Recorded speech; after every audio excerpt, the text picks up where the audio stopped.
تحریر اسدار چودھری۔ ناظرین، کیا فلسطینی مسلمانوں نے خود زمین فروخت کی تھی؟ کیا یہودیوں نے زمین فلسطین سے خریدی تھی یا قابض ہوئے تھے؟ خلافت عثمانیہ کے دور میں فلسطین میں تو بیت المقدس کی زمین مسلمانوں کے لیے وقف تھی اور اس کا خرید و فروخت قانوناً اور شرعاً مسلمانوں کے لیے ممنوع تھا، تو دوسروں کے ہاتھوں فروخت کرنا کب جائز تھا یا ہو سکتا تھا؟ حکومت کی طرف سے اس وقف شدہ زمین کو الارض مقدسہ کے نام سے یاد کیا جاتا تھا۔ جو مسلمان بیت المقدس میں رہتا تھا اس کے اور عثمانی خلافت کے درمیان میں ایک معاہدہ ہوتا تھا۔ اس کی کئی شرائط تھیں، جیسے کہ وقف اور اس زمین کی خرید و فروخت نہیں ہوگی، انہیں اس زمین سے زبردستی بے دخل نہیں کیا جائے گا۔ اس معاہدے کو کوشان کہا جاتا تھا۔ یہ دستاویزات کے ساتھ ایک چابی پر بھی محصول ہوتا تھا۔ اسی طرح ایک فرد کے پاس ایک سے زیادہ کوشان بھی ہوتے تھے۔ فلسطین میں اس وقت مسلمانوں کے ساتھ یہودی اقلیت میں بھی بستے تھے، جن کی کل آبادی 3% تھی۔ خلافت عثمانیہ کے دور میں یہودیوں نے فلسطین میں زمین خریدنے کی کوشش کی، لیکن اجازت نہیں ملی، جس پر خلیفہ عبدالحمید کو دھمکی دی گئی۔ چنانچہ ان کے خلاف سازشوں کا جال بچھایا گیا اور آخرکار خلافت ختم کی گئی۔ سلطان عبدالحمید نے خود نوشت یادداشتوں میں لکھا ہے کہ یہودیوں کی عالمی تنظیم کا وفد ان کے پاس آیا اور ان سے درخواست کی کہ انہیں فلسطین میں آباد ہونے کی اجازت دی جائے، چونکہ عثمانی سلطنت کے قانون کے مطابق یہودیوں کو فلسطین میں آنے کی اور بیت المقدس کی زیارت کی اجازت تو تھی، مگر وہاں زمین خریدنے اور آباد ہونے کی اجازت نہیں تھی۔ چنانچہ 20ویں صدی کے آغاز تک پورے فلسطین میں یہودیوں کی کوئی بستی نہیں تھی۔ یہودی دنیا کے مختلف ممالک میں بکھرے ہوئے تھے اور کسی ایک جگہ پر ان کی ریاست یا مستقل شہر نہیں تھا۔ سلطان عبدالحمید مرحوم نے یہ درخواست منظور کرنے سے انکار کر دیا، کیونکہ اسرائیل، بیت المقدس اور فلسطین کے بارے میں یہودیوں کا عالمی منصوبہ ان کے علم میں آ چکا تھا۔ اس لیے ان کے لیے یہ ممکن نہیں تھا کہ وہ اس صورتحال میں یہودیوں کو فلسطین میں آباد ہونے کی اجازت دیتے۔ مرحوم کا کہنا ہے کہ دوسری بار یہودی لیڈروں کا وفد ان سے ملا تو یہ پیشکش کی کہ ہم سلطنت عثمانیہ کے لیے ایک بڑی یونیورسٹی بنانے کے لیے تیار ہیں، جس میں دنیا بھر سے یہودی سائنسدانوں کو اکٹھا کیا جائے گا اور سائنس اور ٹیکنالوجی میں ترقی کے لیے یہودی سائنسدان خلافت عثمانیہ کا ہاتھ بٹائیں گے۔ اس کے لیے انہیں جگہ فراہم کی جائے اور مناسب سہولتیں مہیا کی جائیں۔ سلطان عبدالحمید مرحوم نے وفد کو جواب دیا کہ وہ یونیورسٹی کے لیے جگہ فراہم کرنے اور ہر ممکن سہولتیں فراہم کرنے کو تیار ہیں، بشرط یہ کہ یونیورسٹی فلسطین کے بجائے کسی اور علاقے میں قائم کی جائے۔ یونیورسٹی کے نام پر وہ یہودیوں کو فلسطین میں آباد ہونے کی اجازت نہیں دیں گے، لیکن وفد نے یہ بات قبول نہیں کی۔ مرحوم نے لکھا کہ تیسری بار پھر یہودی لیڈروں کا وفد ان سے ملا اور یہ پیشکش کی کہ وہ جتنی رقم چاہیں انہیں دے دی جائے گی، مگر وہ صرف یہودیوں کی ایک محدود تعداد کو فلسطین میں آباد ہونے کی اجازت دے دیں۔ سلطان مرحوم نے اس پر سخت غیظ و غضب کا اظہار کیا اور وفد کو ملاقات کے کمرے سے فوراً نکل جانے کی ہدایت کی۔ نیز اپنے عملے سے کہا کہ آئندہ اس وفد کو دوبارہ ان سے ملاقات کا وقت نہ دیا جائے۔ اس بات کا اقرار اسرائیلی وزیر دفاع جنرل مفاز نے کیا تھا۔ ان کا کہنا تھا کہ خلافت عثمانی خلیفہ سلطان عبدالحمید نے ہمیں فلسطین میں جگہ دینے سے انکار کیا تھا، جس کی وجہ سے ہم نے نہ صرف ان کی حکومت ختم کر دی بلکہ عثمانی خلافت کا بستر ہی گول کر دیا۔ اب جو اسرائیل کی راہ سے مزاحم ہوگا اسے اسی انجام سے دوچار ہونا پڑے گا۔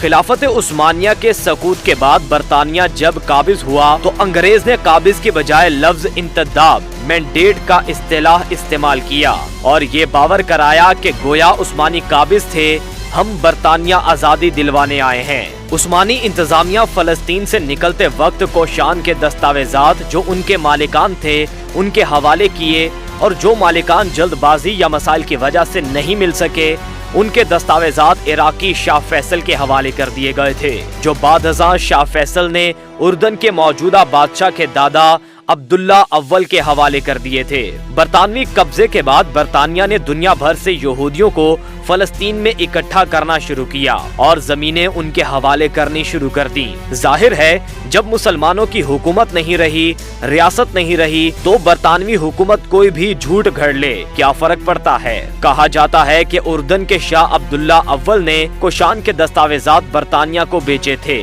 یا اپنی وفاداری میں ان کے حوالے کیے تھے، اور جو موجودہ دستاویزات ہیں وہ صرف وہی منظر عام پر آ سکے جو خود فلسطینیوں کے پاس تھے۔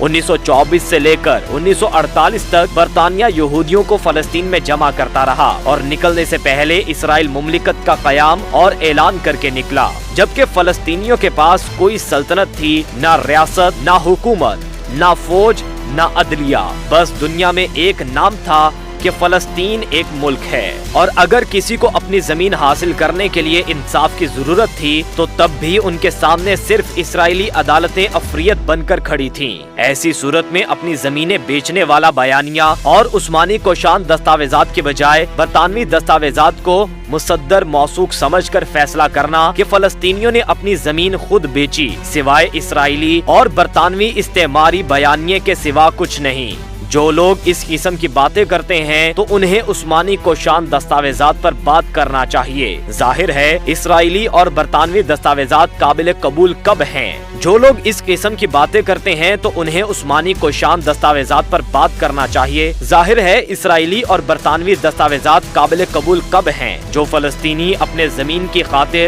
سینے پر گولی کھا سکتا ہے، وہ اپنی زمین کو یہودیوں کو کیسے بیچ سکتے ہیں؟ دوسری بات، جو زمین فلسطینیوں کے لیے بیچنا ممنوع تھا وہ یہودیوں کو کیسے بیچا جا سکتا تھا؟ پہلے ہی دنیا کے کچھ طاقتور یہودیوں کو یہودی آبادی کے لیے ایک الگ ریاست کی تشکیل کا خیال پیدا ہوا تھا۔ البتہ پہلے سے ہی یہ لوگ فکر میں تھے کہ یوگانڈا چلے جائیں اور وہاں اپنی ریاست قائم کریں۔ کچھ دنوں تک وہ اس بارے میں غور کرتے رہے کہ لیبیا کے دارالحکومت طرابلس کا رخ کر لیں، لہٰذا انہوں نے جا کر اطالوی حکومت سے بات کی، کیونکہ اس وقت طرابلس اسی کے قبضے میں تھا، لیکن اطالویوں نے انکار کیا۔ آخر برطانیہ سے ان کا معاہدہ طے پا گیا۔ اس زمانے میں مشرق وسطی میں برطانیہ کے بہت اہم سامراجی اہداف تھے، اس لیے برطانیہ نے سوچا کہ یہ اچھا موقع ہے، یہ لوگ اس علاقے میں آ جائیں گے تو ان کے ذریعے وہ اپنا مشکل ہدف بھی پورا کر لے گا۔ اس سرزمین پر قبضہ ایک کثیر المقاصد اور پیچیدہ منصوبے کے تحت کیا گیا، جس کا ہدف مسلمانوں کو متحد ہونے سے روکنا اور دوبارہ طاقتور مسلمان حکومتوں کی تشکیل نہ ہونے دینا تھا۔ ایسے ثبوت موجود ہیں جن سے ثابت ہوتا ہے کہ جرمن نازیوں سے صہیونیوں کے بڑے قریبی روابط تھے اور یہودیوں کے قتل عام کے مبالغہ آمیز اعداد و شمار در حقیقت رائے عام کی ہمدردیاں حاصل کرنے، فلسطین پر قبضے اور صہیونیوں کے جرائم کی پردہ پوشی کا حربہ تھا۔ اس کے بھی ثبوت ہیں کہ مشرقی یورپ کے کچھ غیر یہودی اوباشوں کو یہودیوں کی حیثیت سے ہجرت کرا کے فلسطین لایا گیا، تاکہ نسل پرستی کی قربانی بننے والوں کے پسماندگان کی حمایت کے نام پر عالم اسلام کے قلب میں ایک اسلام مخالف حکومت کا قیام عمل میں لایا جا سکے اور 13 صدیوں کے بعد عالم اسلام کے مغربی اور مشرقی حصوں کو دو لخت اور ایک دوسرے سے الگ کر دیا جائے۔ شروعات میں تو مسلمان مات کھا گئے، چونکہ صہیونیوں اور ان کے مغربی حامیوں کی سازش کی حقیقت سے واقف نہیں تھے۔ حکومت عثمانیہ کو شکست ہوئی۔ فاتح طاقتوں کے درمیان سائکس پیکو کے نام سے مشرق وسطی کے مسلمان علاقوں کی تقسیم کا خفیہ معاہدہ طے پایا۔ لیگ آف نیشنز نے فلسطین کو برطانیہ کی نگرانی میں دے دیا۔ برطانیہ نے صہیونیوں سے مدد و تعاون کا وعدہ کر لیا اور طے شدہ منصوبوں کے مطابق یہودیوں کو فلسطین لایا گیا اور مسلمانوں کو ان کے گھر بار سے نکال دیا گیا۔